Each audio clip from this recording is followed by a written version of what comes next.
Misteri Timur, pemberontakan, pengusiran, dan pemulihan kebenaran sejati.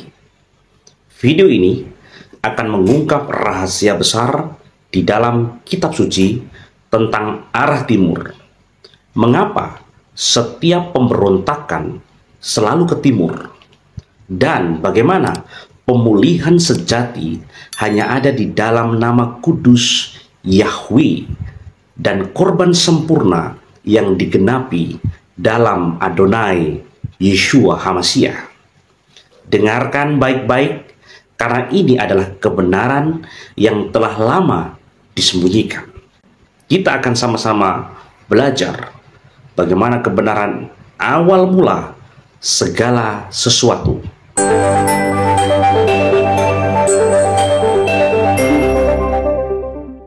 Saudara-saudara, sejak awal penciptaan, Elohim yang sejati telah menyatakan dirinya sebagai Yod-He-Waw-He, sebagai Yahweh, satu-satunya nama kudus yang dinyatakan kepada umatnya. Namun, musuh berusaha menghapus dan menggantikan namanya dengan nama-nama lain yang tidak pernah diperintahkan. Itulah pekerjaan daripada si jahat. Dalam kitab Beresit atau kitab Kejadian, kita melihat pola yang luar biasa. Setiap kali manusia memberontak dan ditolak oleh Yahweh Elohim, mereka selalu bergerak ke timur. Mikedem. Ini bukan sekedar kebetulan geografis. Ini adalah pola spiritual yang mengungkapkan bagaimana dosa membawa manusia semakin jauh dari hadirat Elohim Yahweh. Kita mau belajar bagian yang pertama mengenai kejatuhan Adam dan Hawa, pengusiran pertama ke timur. Ketika Adam dan Hawa melanggar perintah Elohim dengan memakan buah dari Etz Hadaat Tov-Vara, pohon pengetahuan tentang yang baik dan yang jahat, mereka langsung kehilangan kemuliaan yang mereka miliki saat itu juga. Di dalam kitab Beresit atau kitab Kejadian 3 ayat 24, di sana dikatakan, lalu diusirnya manusia itu, dan di sebelah timur Gan Eden ditempatkannya para ketufim dan para kerufim dan pedang bernyala-nyala untuk menjaga jalan ke pohon kehidupan. Mengapa ke timur? Karena arah ini melambangkan keterpisahan dari Shekinah atau hadirat Elohim. Sejak saat itu manusia tidak lagi bisa berjalan dalam hubungan langsung dengan Elohim Yahweh, dan mereka terbuang ke dalam dunia yang penuh kesusahan dan kematian. Bagian kedua mengenai kisah Kain, pembunuhan yang terbuang ke timur, pembunuh yang terbuang ke timur. Setelah Kain membunuh saudaranya Habel atau Hevel, Yahweh Elohim menghukumnya dan ia harus menjadi pengembara. Di dalam kitab Beresit 4 ayat 16, di sana dikatakan, maka Kain pergi dari hadapan Yahweh dan tinggal di tanah Nod di sebelah timur Eden. Perhatikan baik-baik, milifne Yahweh berarti dari hadapan Yahweh. Artinya Kain benar-benar kehilangan akses kepada Yahweh Elohim. Tanah Nod itu memiliki arti mengembara tanpa arah. Ini menunjukkan bagaimana dosa membawa manusia ke dalam kebingungan dan keterpisahan dari Elohim yang hidup. Dari sini kita melihat bahwa timur adalah lambang eksilasi atau pembuangan, kesesatan, dan keterasingan dari Elohim. Itu bagian kedua. Dan bagian ketiga mengenai kisah Menara Babel kesombongan manusia yang dihancurkan oleh Elohim. Setelah air bah, manusia kembali memberontak dengan mendirikan menara Babel di tanah Sinar atau Sinear. Di dalam kitab Beresit 11 ayat 2, di sana tertulis, dan terjadilah ketika mereka berjalan ke sebelah timur, mereka menemukan dataran di tanah Sinear dan mereka tinggal di sana. Lagi-lagi, timur menjadi arah pemberontakan. Manusia ingin menjadikan nama mereka besar, bukan untuk kemuliaan Yahweh Elohim. Akibatnya, Yahweh Elohim mengacaukan bahasa mereka dan menyebarkan mereka ke seluruh bumi. Pesan penting, sejak zaman kuno, manusia yang memberontak selalu bergerak ke timur, menjauh dari Yerusalem, pusat dari penyembahan sejati kepada Elohim Yahweh. Dan yang keempat, mengenai pemulihan melalui korban yang sempurna. Saudara-saudara, jika semua pemberontakan membawa manusia ke arah timur, maka kembali kepada kebenaran haruslah dari timur kembali ke barat atau ke Yerusalem. Disinilah kita menemukan rencana besar Bapa Yahweh untuk keselamatan manusia. Korban sempurna telah dinubuatkan dalam kitab Torah dan kitab para nabi. Yahweh Elohim telah menetapkan bahwa penebusan hanya bisa terjadi melalui korban yang sempurna tanpa cacat sedikit pun. Yesaya 53 ayat 5, di sana tertulis, tetapi dia tertikam oleh karena pelanggaran-pelanggaran kita, dia diremukkan oleh karena kejahatan-kejahatan kita. Hukuman bagi keselamatan kita ditimpakan kepadanya, dan oleh bilur-bilurnya kita disembuhkan. Haleluya. Nubuat ini digenapi dalam Yeshua HaMashiach. Dia adalah Haseh Elohim, anak domba Elohim yang menanggung dosa seluruh umat manusia di dunia ini. Yohanan 1 ayat 29. Lihatlah anak domba Elohim yang menghapus dosa dunia. Yeshua datang untuk mengembalikan kita dari timur kembali ke hadirat Bapa Yahweh. Dia berkata di dalam Yohanan 14 ayat yang ke-6 dengan jelas dan tegas, Akulah jalan, kebenaran, dan hidup. Tidak seorang pun datang kepada Bapa kalau tidak melalui aku, kata Yeshua. Peringatan keras bahwa dunia telah ditipu oleh penyembahan palsu dan nama-nama asing yang mengganti nama kudus Yahweh Elohim. Hanya ada satu nama yang diberkati untuk keselamatan. Di dalam Kisah Rasul 4 ayat 12, dan keselamatan tidak ada di dalam siapapun juga selain di dalam Dia, sebab tidak ada nama lain di bawah langit yang diberikan kepada manusia yang olehnya kita harus atau dapat diselamatkan. Nama itu bukan nama yang diubah-ubah, melainkan hanya Yeshua HaMashiach, yang berarti Yahweh menyelamatkan atau Yahweh adalah keselamatan. Jadi kesimpulannya bahwa kembali ke kebenaran sejati, yaitu sejak zaman Adam, pemberontakan membawa manusia ke timur, menjauh dari Bapa Yahweh. Tetapi rencana pemulihan Bapa Yahweh selalu membawa manusia kembali ke barat, yaitu ke Yerusalem. Dan korban sempurna dalam Yeshua HaMashiach adalah satu-satunya jalan kembali kepada Bapa Yahweh.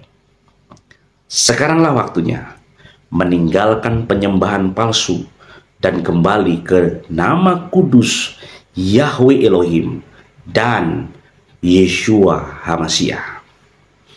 Kembali kepada kebenaran, buang segala berhala dan nama-nama asing, panggil nama kudus Yahweh dan terima Yeshua sebagai HaMashiach. Tetap di sini dalam pengajaran berikut ini. Shalom Aleichem. Bapak Yahweh memberkati saudara kalian. Pada pagi ini saya masih belum bisa berdiri lama, saudara. Jadi saya tetap duduk. Dan materi ini yang akan saya sampaikan adalah materi tahun 2008 yang belum masuk ke YouTube.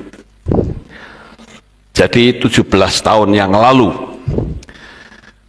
Saya minta tolong, mungkin ada yang bisa bantu saya membaca kitab suci, mic-nya, karena cukup banyak ayat yang akan saya bacakan. Ada yang bisa baca, bantu? Ya. Sebelumnya saya perkenalkan terlebih dahulu, yaitu Wima Alfa Zalianti Saragih dari Candi Mulyo. Di mana duduknya? Di mana? Ya, kasih salam. Saudara kasih salam, kiri kanannya tolong dikasih salam. Haleluya. Ya, ini putri dari Pak Saragih. Baik, Bapak Ibu, kita mulai membaca ayat firman Tuhan di dalam kitab Beresit pasal 3 ayat 23 sampai 24. Beresit pasal 3 ayat 23 sampai 24. Oleh sebab itu Yahweh Elohim memerintahkannya keluar dari Taman Eden supaya mengolah tanah yang darinya dia diambil. Dan dia mengusir manusia itu keluar, dan dia menempatkan kerub-kerub di sebelah timur Taman Eden dengan pedang yang menyala-nyala dan menyambar-nyambar untuk menjaga jalan ke pohon kehidupan itu. Iya. Saya tidak akan menceritakan tentang jatuhnya Adam dan Hawa, tetapi yang saya ingin soroti adalah dia lari kemana, saudara? Ayo, tadi ayatnya bunyinya gimana? Kemana? Sebelah timur. Diingat ya, sebelah timur. Kemudian Beresit 4 ayat 15 sampai 16.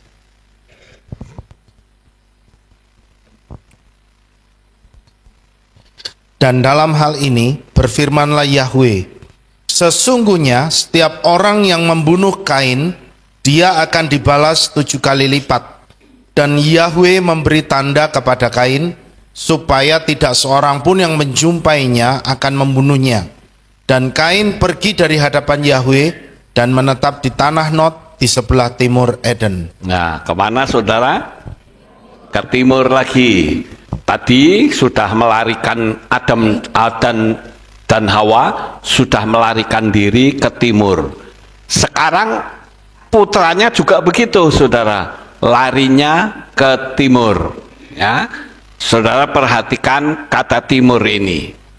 Ya, sekarang kita lihat di dalam kitab Beresit pasal 11 ayat 1 sampai 2. Beresit pasal 11 ayat 1 sampai 2. Adapun seluruh bumi itu satu bahasanya dan satu logatnya. Dan terjadilah dalam perjalanan mereka dari timur, mereka menemukan lembah di tanah Sinear, Maka menetaplah mereka di sana. Di mana saudara? Di timur lagi. Kita perhatikan ada apa ini sebetulnya di timur ini saudara. Ya, kita baca satu kali lagi. Beresit pasal 13 ayat 10 sampai 11. Dan Lot mengangkat matanya dan melihat ke seluruh lembah Yordan, bahwa daerah itu seluruhnya terairi sebelum pembinasaan Yahweh terhadap Sodom dan Gomora, seperti taman Yahweh, seperti tanah Mesir, jika engkau memasuki Zoar. Maka Lot memilih bagi dirinya seluruh lembah Yordan itu, dan Lot menempuh yang sebelah timur, dan mereka berpisah seorang dari yang lain. Nah, kembali kita mendengar kata timur. Pernahkah saudara merenung, kenapa setiap ada pemberontakan selalu larinya ke timur, saudara? Tadi Adam dan Hawa, dia memberontak di Taman Eden, larinya ke timur. Waktu Menara Babel juga ada di timur. Ada apa di timur? Ya. Nah, kata timur itu dalam bahasa Ibrani adalah kedem. Kedem ini mengarah kepada mata angin kita, yaitu ke timur. Saudara tahu is ya, kata is itu adalah timur. Tertulis kata kedem. Sekarang kita akan selidiki, ada apa di timur, saudara? Kenapa larinya ke timur? Nah, kata kedem, huruf pertamanya adalah kof. Kof itu terdiri dari dua huruf ya, zain dan kuf. Itu huruf kof ya. Angka gematrianya adalah 100. Sedangkan kof itu huruf yang ke 19, saudara. Sekarang kita akan pelajari dua kalimat zain dan kaf. Zain itu pedang, ya, gambaran dari perlindungan Tuhan. Kaf itu dari kata ketel atau mahkota, sebagai gambaran dari kemuliaan. Adapun kof sendiri adalah kudus atau suci. Jadi di sini kita melihat ada satu kekuatan misterius yang memberikan anugerah keselamatan kepada orang berdosa. Bukan satu kebetulan, saudara, kalau Adam dan Hawa itu lari ke timur. Mengapa tidak lari ke selatan saja? Mengapa tidak lari ke utara saja? Selalu larinya ke timur. Dan kita juga berada di timur, saudara. Kita ini di timur, ya. Makanya kalau kita sering dengar kata, oh kita ini orang timur, harus jaga sopan santun. Kita ini orang timur, saudara. Nah, kita sudah mempelajari kata kedem, berarti timur. Di arah timur ada satu kekuatan misterius. Apakah kekuatan itu, saudara? Ya, kita pelajari supaya saya berharap saudara bisa mengikuti saya pelan-pelan. Yang nggak ngerti, saudara bisa ulang kembali videonya. Nah, masih kata kedem. Huruf yang keduanya adalah dalet. Di sini kof, dalet, dan mem. Ya. Dalet itu mengarah kepada gambaran pintu untuk memperoleh keselamatan, yaitu Yeshua HaMashiach. Karena Yeshua berkata, akulah pintu. Jadi tanpa melalui Yesua tidak mungkin manusia memperoleh keselamatan. Sesuci apapun mustahil manusia mendapatkan keselamatan. Oleh karena itu keselamatan hanya melalui Yesua HaMashiach. Kemudian kita lihat kata kedem memnya. Mem itu mayim, saudara. Mayim itu air, sebagai lambang kehidupan. Karena tanpa semua makhluk, tanpa air pasti mati. Apakah itu tumbuh-tumbuhan, apakah itu manusia, tanpa air pasti mati. Oleh karena itu kita manusia yang berupa tubuh seperti ini juga sebagian besar adalah air. Ya, jadi di sini kita melihat ada satu hal yang sangat penting yang kita ketahui. Kenapa Adam dan Hawa larinya ke timur? Kenapa tadi kita melihat ya waktu Kain membunuh Habil, dia lari ke timur, saudara. Ada apa di timur ini? Kemudian Menara Babel juga di sebelah timur. Abraham dan Lot juga berbicara tentang timur. Lalu kekuatan apakah di timur ini, saudara? Ternyata setelah saya pelajari, rupa-rupanya di sebelah timur itu ada pengharapan. Di sebelah timur ada anugerah. Di sebelah timur ada keselamatan. Dan di sebelah timur pula kita melihat setiap kejahatan. Jadi ada dua kekuatan yang sangat besar yang berada di sebelah timur. Jadi kita mesti hati-hati karena kita berada di timur, saudara. Sekarang ini yang sedang terjadi buat umat-umat Kristen saat ini. Coba kita baca Yeremia 2 ayat 8 sampai 11. Yeremia 2 ayat 8 sampai 11. Para imam tidak berkata, di manakah Yahweh? Bahkan mereka yang memegang Torah tidak mengenal aku. Dan para gembala telah memberontak terhadap aku, dan para nabi bernubuat demi Baal, dan telah mengikuti apa yang tidak berguna. Sebab itu, aku masih akan menentangmu, firman Yahweh, dan aku akan melawan anak cucumu. Maka lintasilah pantai-pantai Kitim, dan lihatlah, dan utuslah orang ke Kedar, dan pahamilah baik-baik, dan lihatlah, apakah pernah ada yang seperti ini? Pernahkah suatu bangsa menukar ilah-ilahnya, meskipun mereka bukan Elohim? Namun umatku telah menukar kemuliaan mereka dengan apa yang tidak berguna. Nah, saudara perhatikan kata Kitim dan Kedar. Saudara perhatikan juga bahwa ada satu bangsa yang menukar Elohimnya dengan berhala. Nah, saudara lihat gambar itu adalah kekasih kita dulu, mantan kita yang kita sembah, saudara. Jadi mustahil manusia bisa selamat kalau kita menyembah Baal. Itu sudah ditemukan, ya.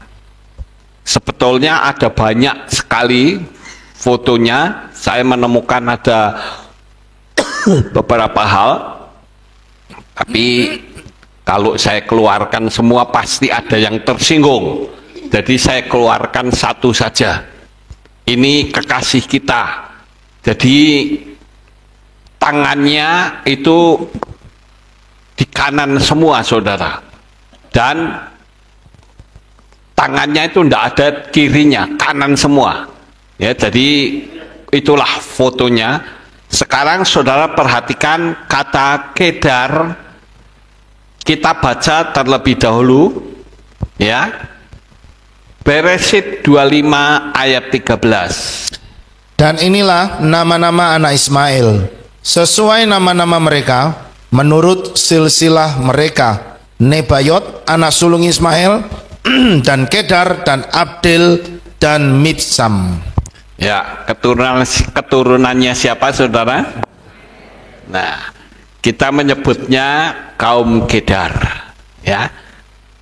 Dan kita coba baca Difre Hayamim Alef atau 1 Tawarikh pasal 1 ayat 29. Inilah generasi mereka. Anak sulung Ismail ialah Nebayot, kemudian Kedar dan Abdil dan Mibsam. Nah, saudara, ini yang saya soroti 2, yaitu Kedar dan Kitim. Sekarang kita melihat di dalam kitab Daniel pasal 11 ayat 30 sampai dengan 31. Sebab kapal-kapal orang Kitim akan datang melawannya. Kemudian dia akan berduka cita, lalu berbalik dan menjadi geram terhadap perjanjian kudus. Setelah itu ia akan bertindak dan akan kembali dan memahami mereka yang meninggalkan perjanjian kudus.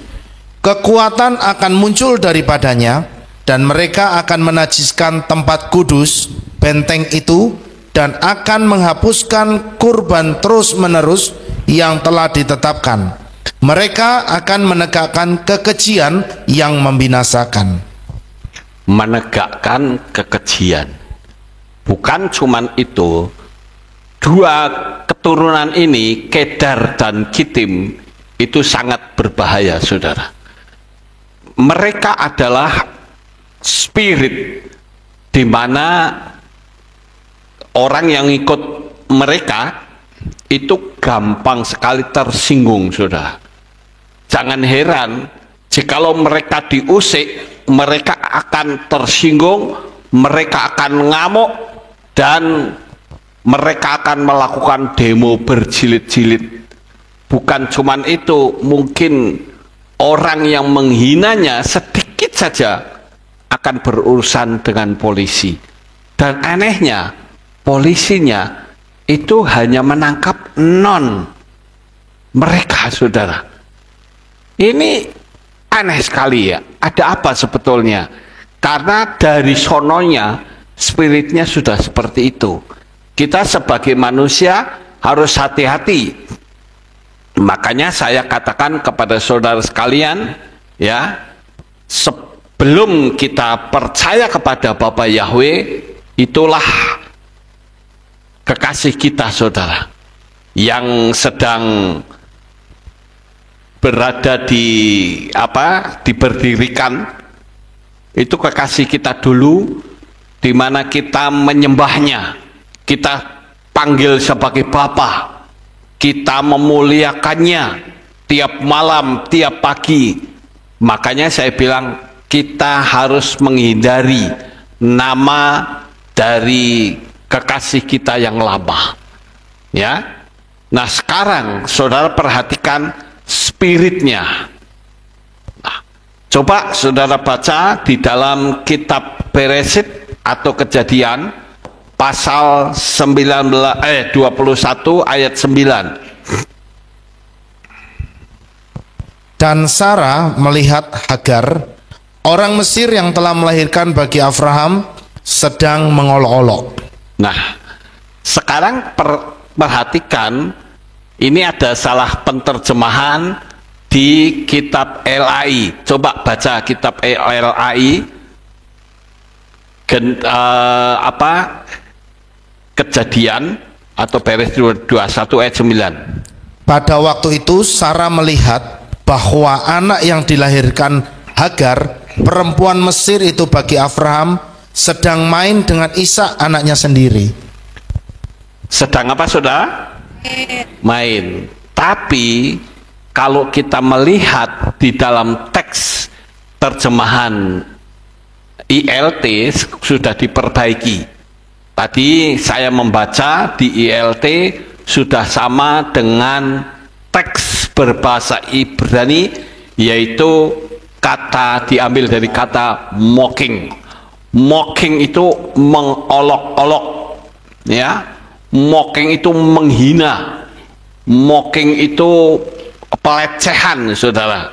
Ya, coba kita lihat di dalam bahasa Ibrani, di sana dikatakan kata mocking itu mesahek.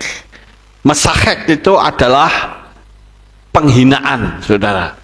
Jangan heran kalau kita melihat orang-orang percaya, kalau dia meninggalkan imannya, pasti mereka akan menghina kita, melecehkan kita. Tapi biarkan saja, kita tidak perlu membalas, kita tidak perlu marah, karena pelecehan itu ditujukan kepada Tuhan. Oleh karena itu, saya berharap kepada saudara sekalian, kalau dihina, dilecehkan, jawabannya emang gue pikirin. Ya saudara, jadi sudah dari sononya seperti itu. Coba sekarang kita baca Lukas pasal 6 ayat 40. Lukas 6 ayat 40. Seorang murid tidaklah lebih besar daripada gurunya, tetapi setiap orang yang telah disempurnakan akan menjadi seperti gurunya. Nah, saudara perhatikan itu. Di sana dikatakan bahwa seorang murid tidak lebih dari gurunya. Kalau guru kita itu diolok-olok, guru kita itu dihina, guru kita itu dilecehkan, dan bahkan saya menyebutnya orang yang paling sempurna di atas muka bumi adalah Yeshua HaMashiach, tetapi dia juga disiksa bahkan sampai mati di kayu salib. Oleh sebab itu saudara, kita bersyukur kepada Bapa Yahweh karena dia sudah memberitahukan namanya kepada kita. Ya, firman Tuhan mengajarkan agar supaya kita sebagai orang-orang percaya itu adalah orang yang sudah diselamatkan. Kita mengikut Tuhan yang benar, yaitu Tuhannya bangsa Israel, yaitu pencipta langit dan bumi. Dialah Bapa Yahweh. Nah, sekarang saudara perhatikan kitim. Apa itu kitim? Saya coba lihat di ensiklopedia, bahkan di Dick Bible itu mengatakan Kitim adalah pulau di sebelah barat Palestina, saudara. Dan kata Kitim itu memiliki arti bris atau tukang pukul.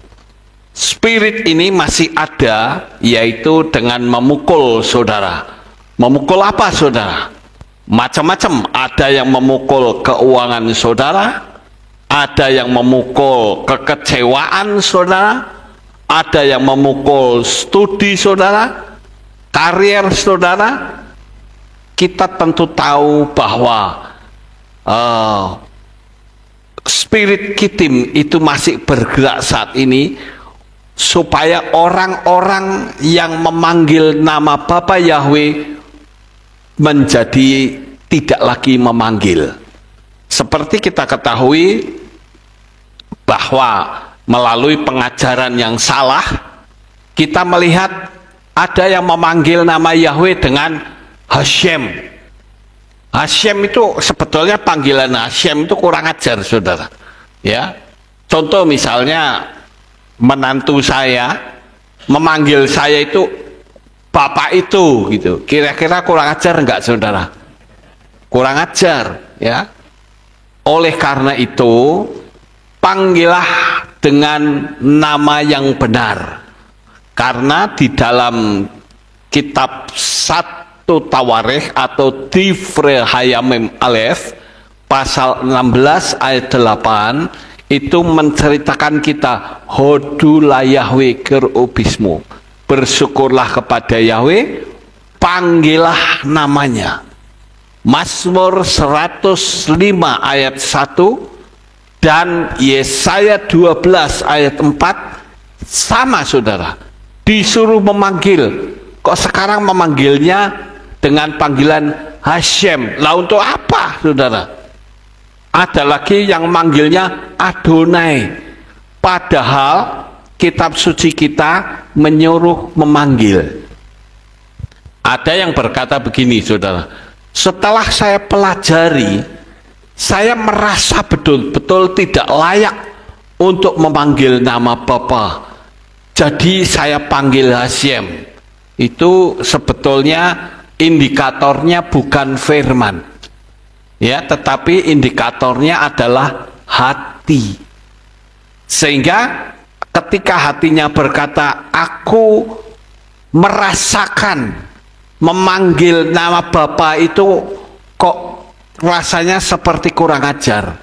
Sekarang saya mau tanya, kalau begitu, andai kata indikatornya adalah perasaan, bagaimana ketika orang hutang pinjol atau hutang yang banyak, lalu perasaannya berkata, ya lebih baik mati bunuh diri saja? Apakah itu diterima? Apakah itu diikuti? Karena perasaannya mengatakan lebih baik mati bunuh diri saja.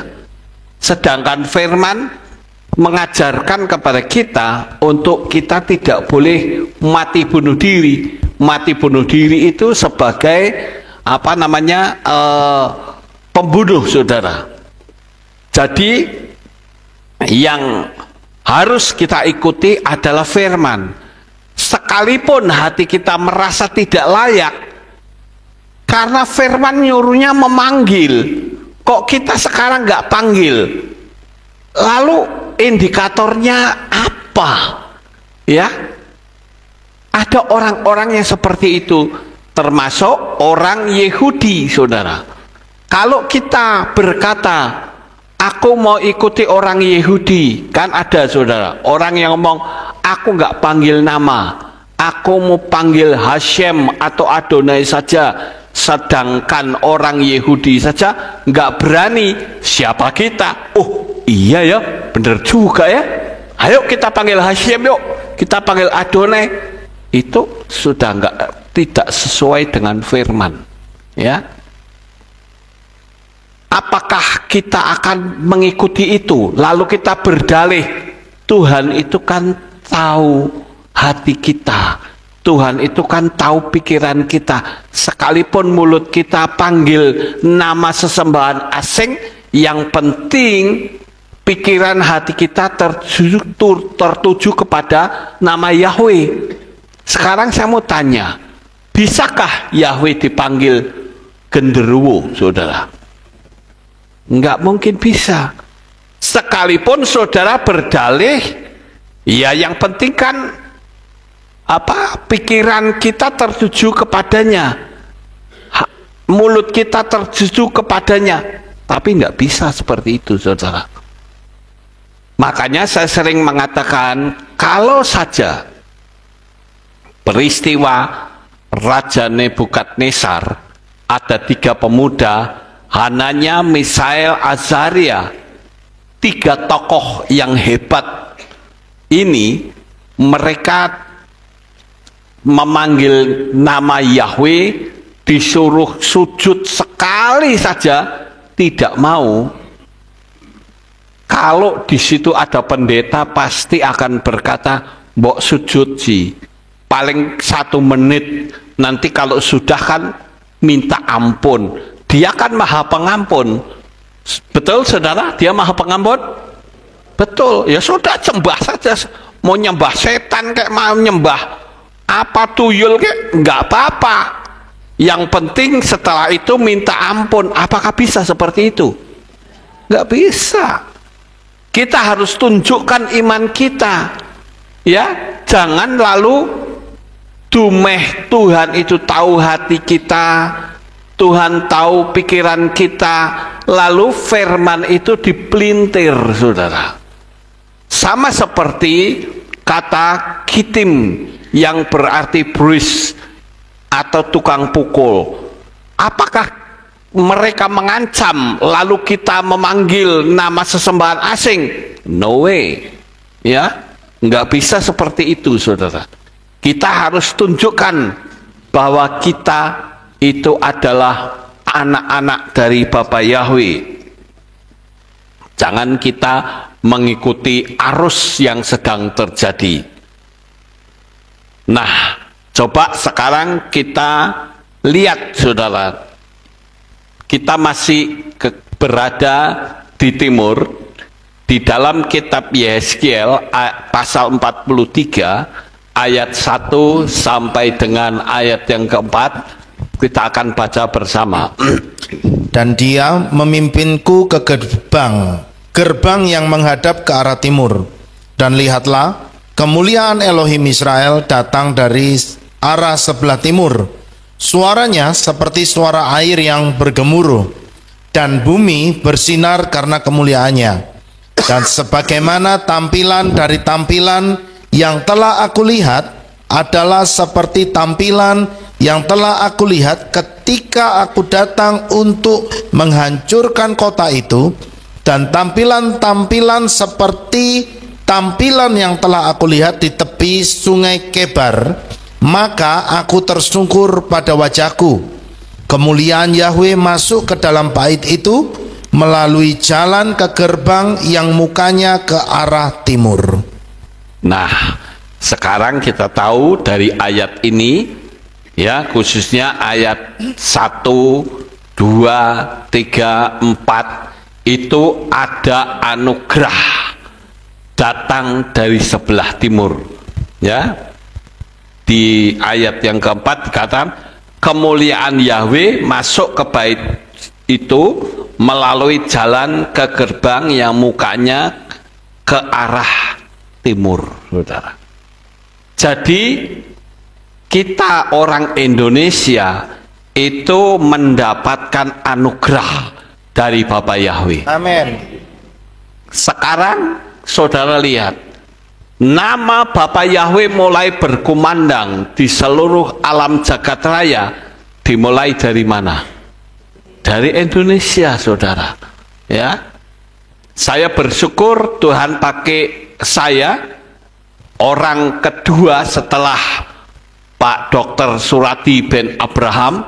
Ya, saya mulai meneriakkan nama Yahweh di institusi gereja.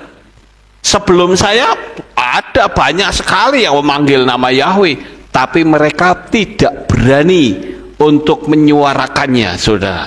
Tetapi saya memberanikan diri untuk menyuarakan nama Yahweh dari institusi gereja. Sekarang kita melihat nubuatan lagi di kitab Yesayahu pasal 46 ayat 11.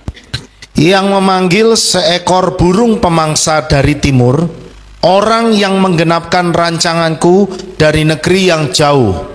Ya, aku telah mengatakannya, aku juga akan mewujudkannya, aku telah menyusunnya, aku juga akan melakukannya. Nah, sekarang saudara perhatikan, ada satu negara yang berada di timur, simbolnya adalah burung pemangsa atau burung buas. Itu negara mana, saudara? Indonesia, ya. Jadi Indonesia itu mendapat anugerah yang luar biasa yang Tuhan berikan kepada kita semuanya. Kita bersyukur. Jadi jangan kalau ada benturan dengan teman satu kehilat atau mungkin nggak sesuai dengan keinginan kita, lalu kita mutung, kita meninggalkan Tuhan, kita pindah ke tempat lain, saudara, di mana nama Yahweh tidak diberitakan. Lalu saudara menggunakan alasan bahwa Tuhan itu tahu hati dan pikiran. Sekarang saya mau tanya, saudara, di tempat ini Ini sebuah ilustrasi. Atau gini, kita baca dulu ayatnya. Ya, di dalam kitab Devarim atau Ulangan pasal 12 ayat 5 sampai ayat yang ke-6. Kita baca dulu. Nanti disambung ayat 13 dan 14. Pasalnya sama. Ulangan 12 ayat 5 sampai 6. Sebaliknya, ke tempat yang akan Yahweh Elohimmu pilih dari antara semua sukumu untuk menempatkan namanya di sana, yang kamu harus mencarinya untuk dia berdiam, maka kesanalah kamu harus masuk. Kesanalah harus kamu bawa persembahan-persembahan bakaranmu dan kurban-kurbanmu dan persepuluhan-persepuluhanmu dan persembahan hunjukan dari tanganmu dan persembahan-persembahan nasarmu dan persembahan-persembahan sukarelamu dan anak-anak sulung lembumu dan anak dan kambing dombamu. Sudah disambung ayat 13. 14. Ayat 13. Awasilah dirimu supaya jangan engkau buat persembahan-persembahan bakaranmu membumbung di setiap tempat yang dapat engkau lihat. Saudara perhatikan, di situ bicara tempat, saudara. Kita harus berawas-awas, tidak boleh mengikuti keinginan hati kita. Kita tidak boleh memberikan persembahan-persembahan yang salah. Sekarang saya mau naikkan sebuah ilustrasi cerita dari ayat ini, saudara. Melalui ayat ini ya. Kalau misalkan di Kehilat ini kan ada ratusan orang, ya, yang datang ke Kehilat ratusan orang. Sekarang ada 5 saja yang sedang main judi. Kira-kira ketika digerebek polisi, ratusan orang yang begini banyak ini kena semua atau cuma 5 orang saja? Mereka itu cuma penonton loh, saudara. Mereka nggak ikut main judi. Kena atau tidak? Kena, saudara. Ya, sekalipun cuma nonton. Ingat itu. Kita diciduk semuanya. Bukan cuma itu saja, tetapi kita bisa berurusan dengan penjara, saudara. Sekalipun kita tidak main judi, karena kita dianggap mendukung. Sekarang pertanyaannya, bagaimana orang yang sekian ratus ini ternyata ada polisinya di dalam? Polisinya kena atau tidak? Tetap kena, saudara. Jadi jangan berdalih yang macam-macam. Kitab suci memberitahukan dan fakta membuktikan, sekalipun tidak main judi dan nonton saja tetap kena, sekalipun itu polisi. Tapi ada tapinya, saudara. Kalau polisinya itu adalah intel yang sedang bekerja, di situ kena atau tidak? Enggak kena. Saya yakin saudara pasti sudah mengerti hal ini. Kalau saudaramu ke tempat lain, ya, itu asal ada misi, itu enggak apa-apa, saudara. Tapi tujuannya adalah memberitakan. Ingat itu, saudara. Hanya memberitakan saja. Dan ada batas waktunya.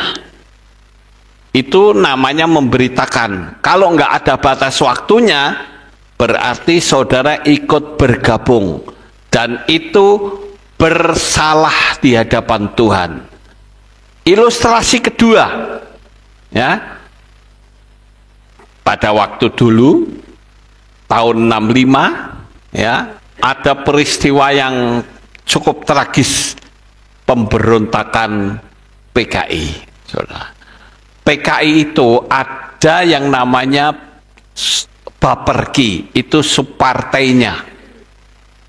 Nah, di desa saya itu kalau baperki itu kan suka minta-minta, saudara.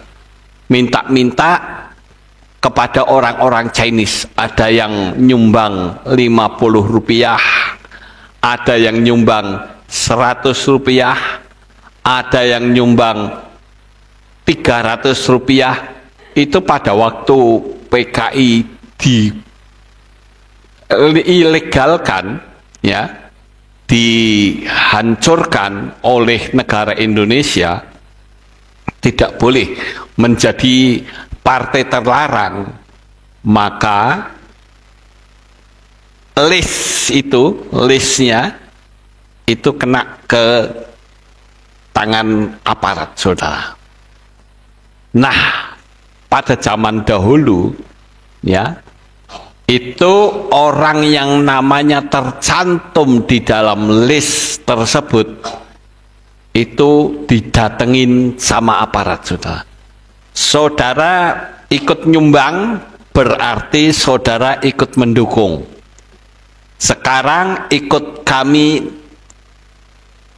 pergi ke Pulau Buru, ya, rencana akan dibawa ke Pulau Buru, saudara, dibawa ke dalam truk.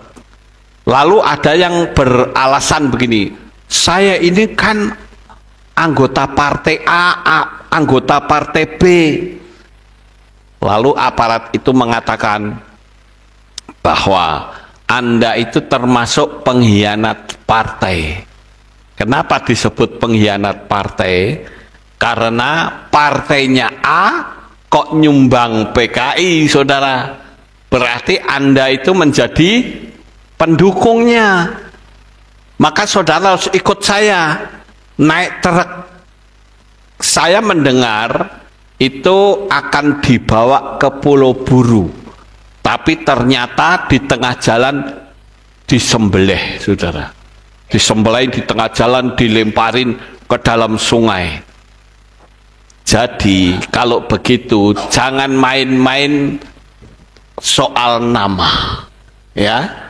Kita bersyukur punya anugerah dari Bapak Yahweh.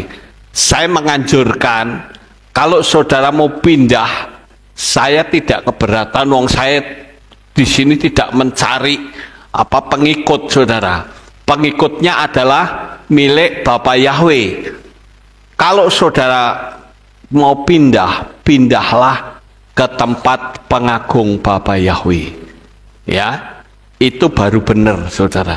Jangan pokoknya aku ring gereja, ndak bisa begitu, saudara. Itu tadi di dalam kitab Devarim jelas sekali berbicara tentang tempat, saudara. Sampai di sini kira-kira saudara paham?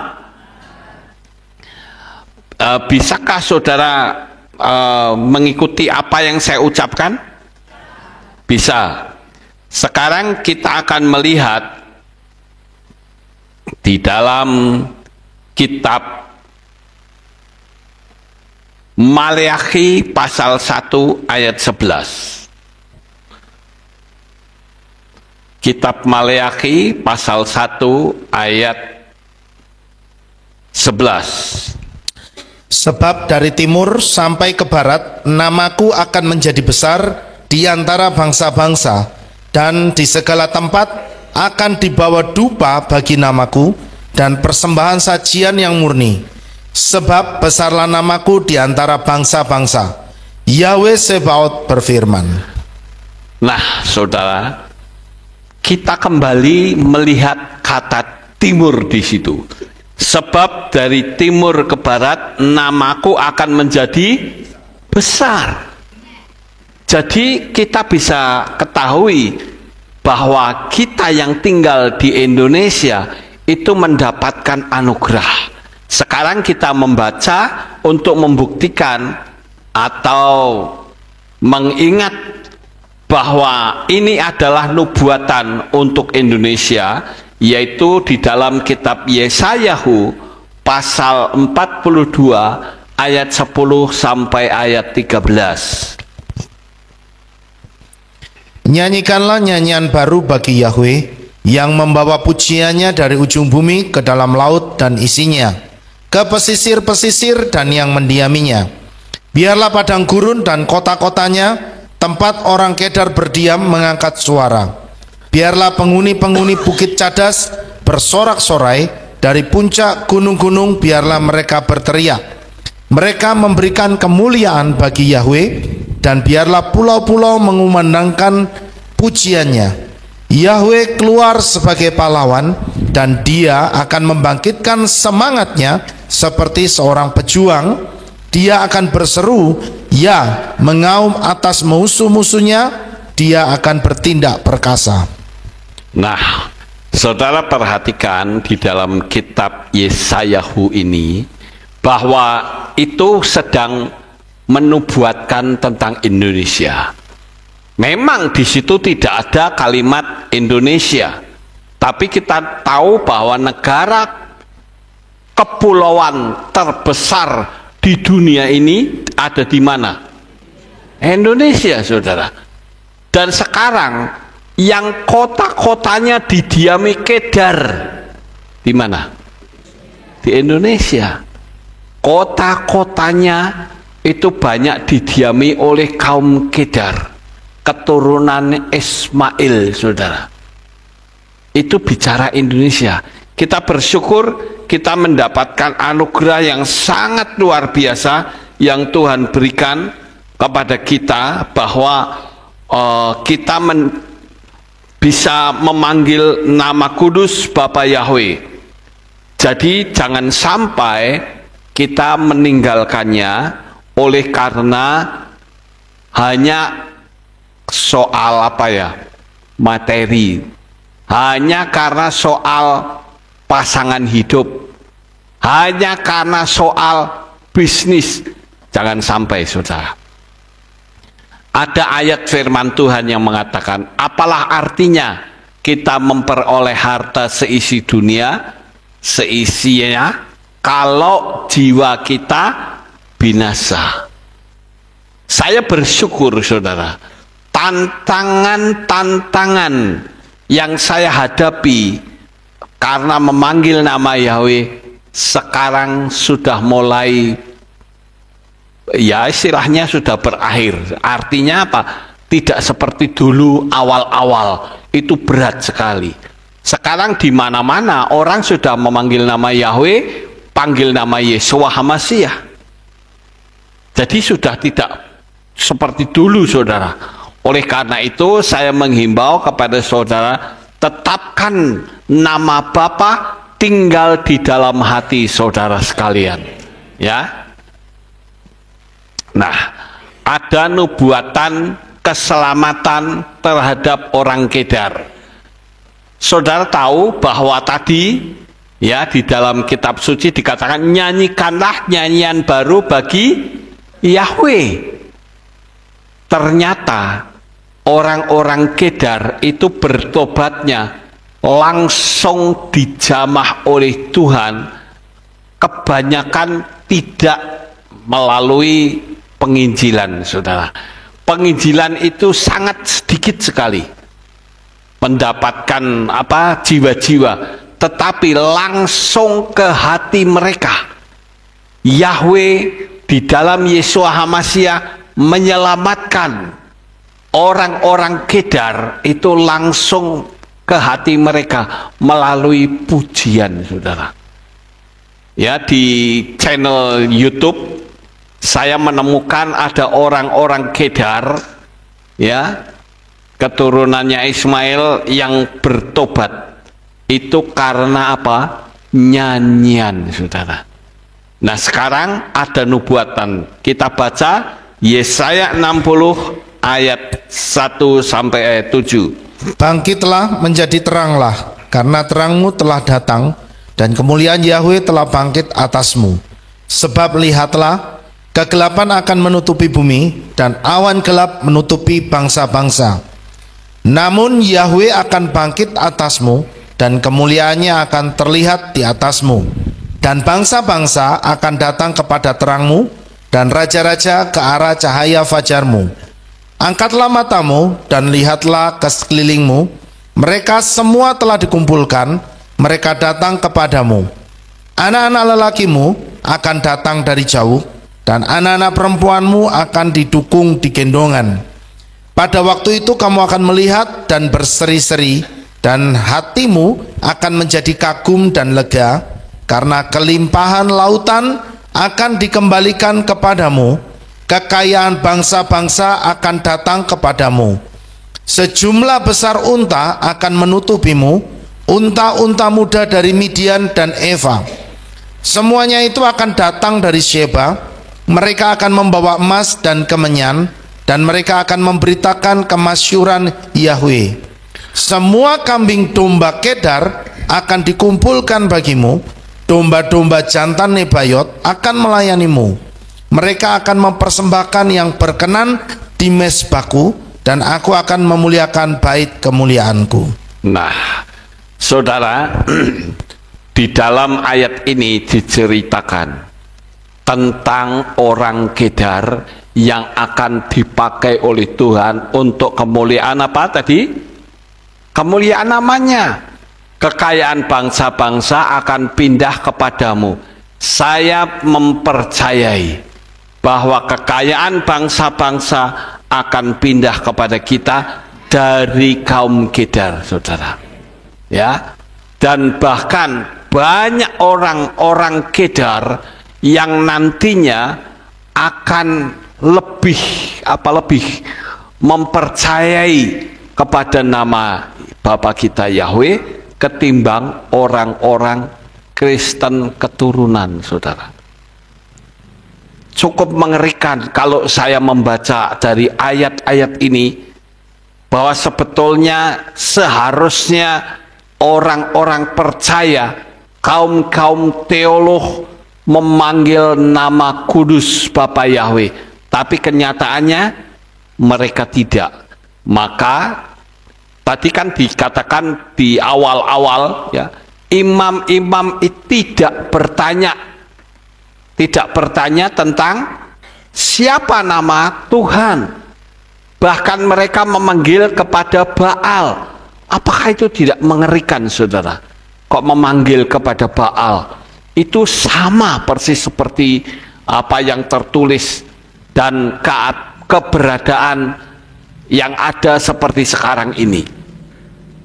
Oleh karena itu, pertahankan iman saudara. Kalau kita melihat orang-orang di Indonesia ini begitu lahir langsung memiliki agama keturunan, saudara.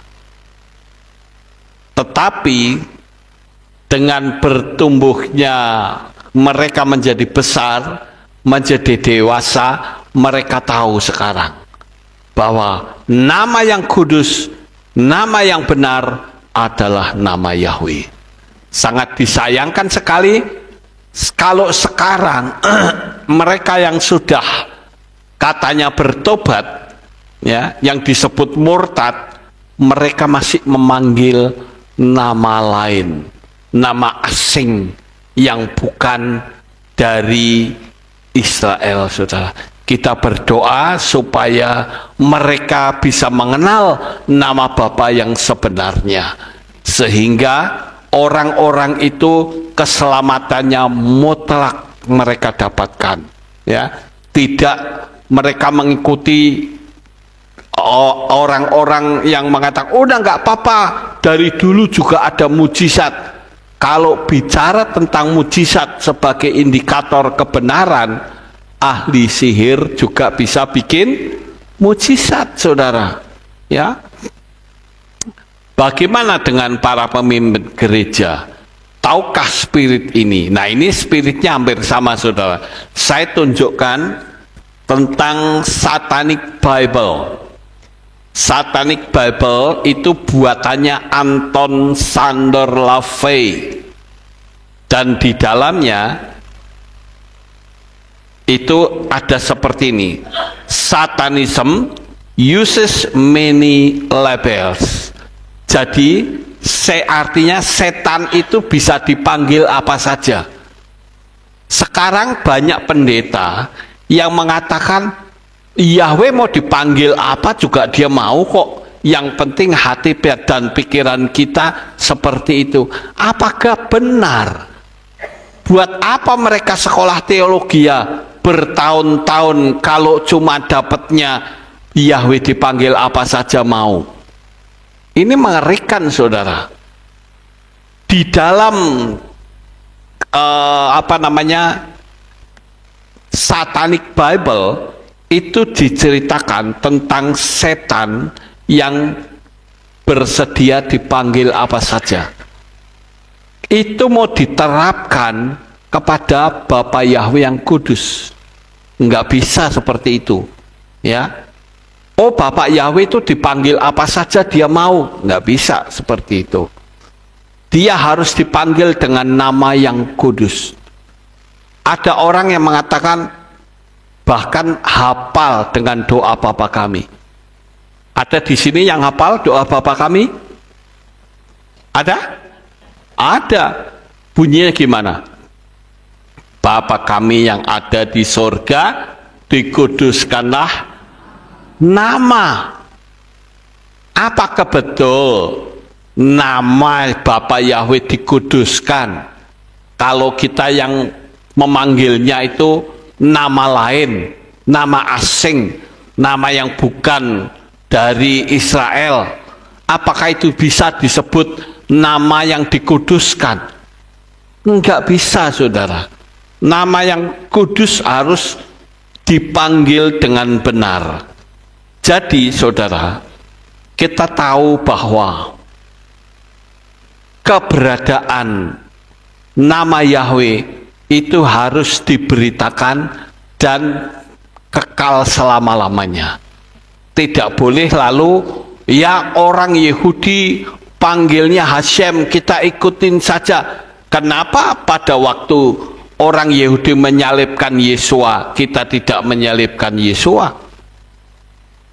Karena kita tahu bahwa apapun kita ikuti kata firman, bukan orang Yahudi. Oleh karena itu jangan kita kagum kepada orang Yahudi, saudara. Bayangkan, orang pandainya seperti apapun, kalau panggil Yahweh itu dengan panggilan Hashem, itu salah. Sekali lagi, salah, saudara. Orang mau setuju dengan saya atau tidak, saya tidak peduli. Karena ayat firman Tuhan mengajarkan kepada kita bahwa nama itu harus dipanggil, yaitu nama Yahweh. Ya, jadi melalui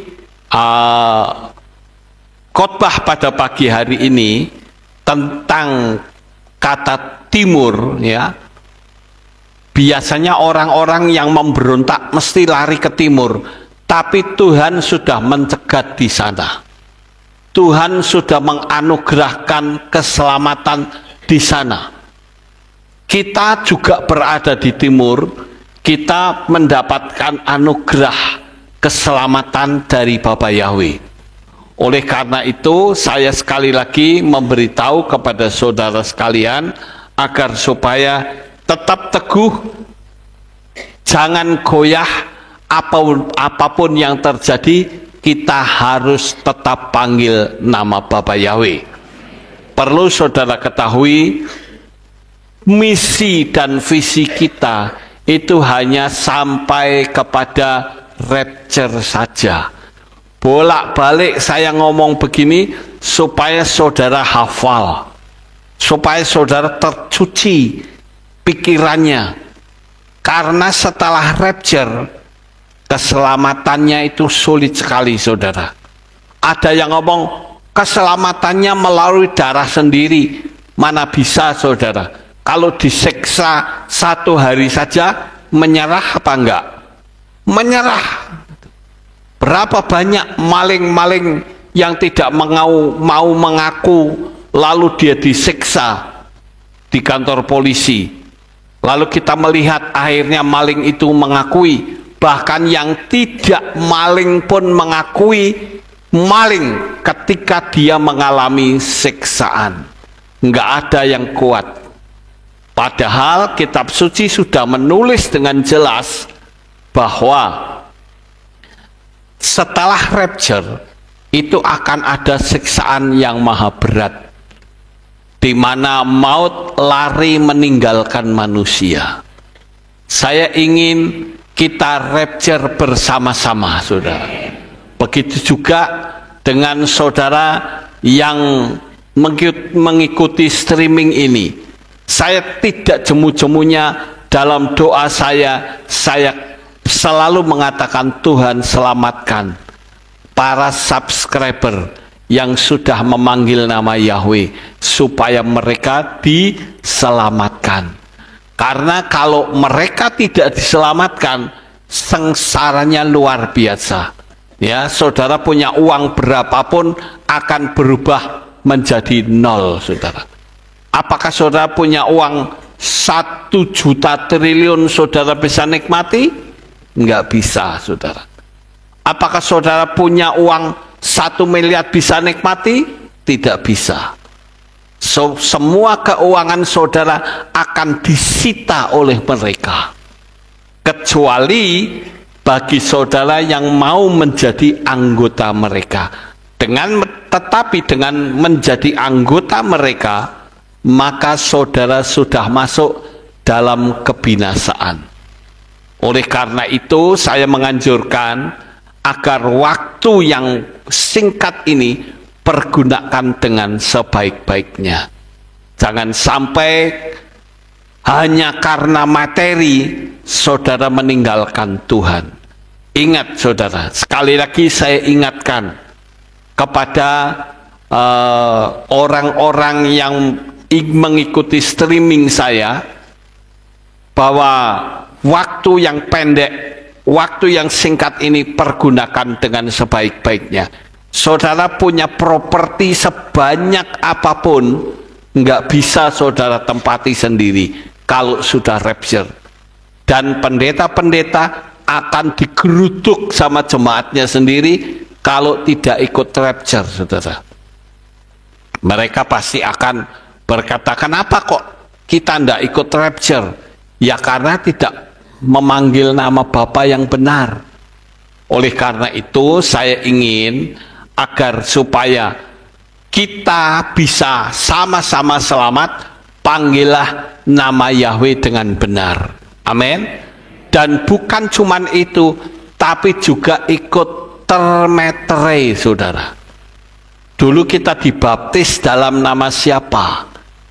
Nama Bapa. Nama Bapaknya siapa? Harus jelas, saudara. Nama anak, anaknya siapa?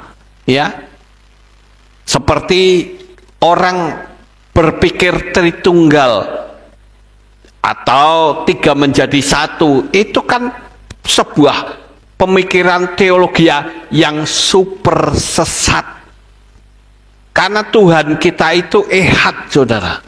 Tuhan kita itu satu, bukannya 3, seperti apa kata banyak orang. Ya.